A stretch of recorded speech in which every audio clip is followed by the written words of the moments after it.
Hello, I'm Dominic Walker, JMW's Inside Man, and I'm with Ben Pepe. Ben is the head of sports services at JMW and also manages and leads on the barn door business out of JMW. Hello, Ben. Hey, Dominic, how are you? I'm very well, thank you. So it's been an interesting couple of days, certainly from a commercial perspective, at the Euros with Cristiano Ronaldo removing 2 bottles of Coca-Cola, and then coincidentally, $4 billion going off the value of Coca-Cola. Then Paul Pogba removes a beer bottle. I mean, does this all show how important sports stars are to brands? Yeah, for sure. I mean, it's obviously a very high profile and interesting story. What is the major sporting event happening at the moment in advance of the Olympics?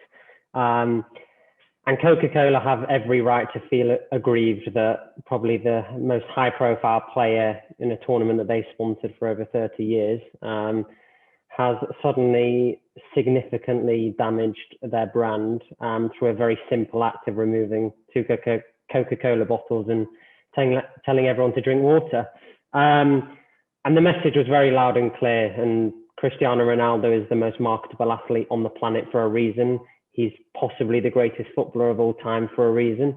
And he practices what he preaches. And if somebody of his stature, his power, can do such damage to what is a very global brand in such a very short space of time, it proves what the athlete community and what both high profile and so-called lesser profile sports stars can do to promote both what they believe in, products they believe in, and inspire future generations. So it's going to be really interesting to see how it plays out, not just kind of for your multinational brands like Coca-Cola moving forward, but other brands and businesses that have got a historical kind of sponsorship within sport, and what that means for rights holders, clubs and events and so on.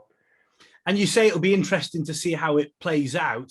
I mean, what's your view? What do you think the future of sports sponsorship is?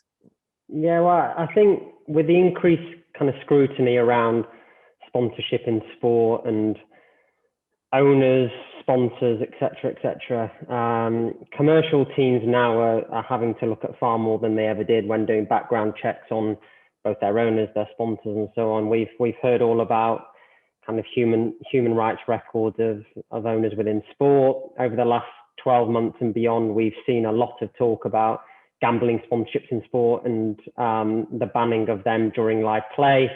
And again, now this is obviously a new one. It's the food and beverage category. It's kind of high sugars, food, fats, etc.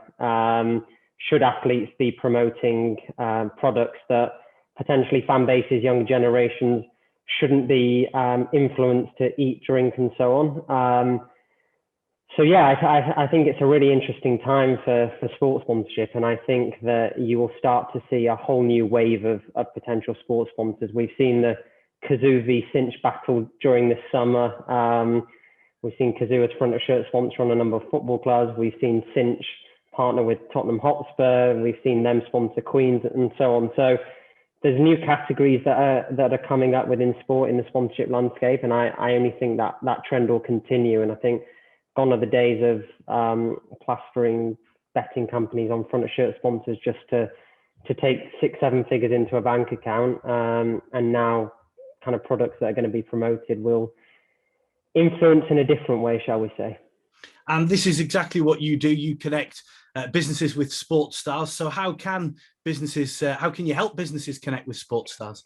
Yeah, so I think what's really pertinent about this conversation in relation to the Barn Door platform is that the whole premise is that we want to help athletes get involved with new business and active commercial opportunities that actually resonate with them and are relevant for them. So we're looking at projects within kind of sports technology, health tech, fitness, nutrition, and so on. And we have a kind of plethora of early stage businesses, challenger brands, established brands, who we believe kind of have products and brands that athletes will not only resonate with, but will use as part of their lifestyle.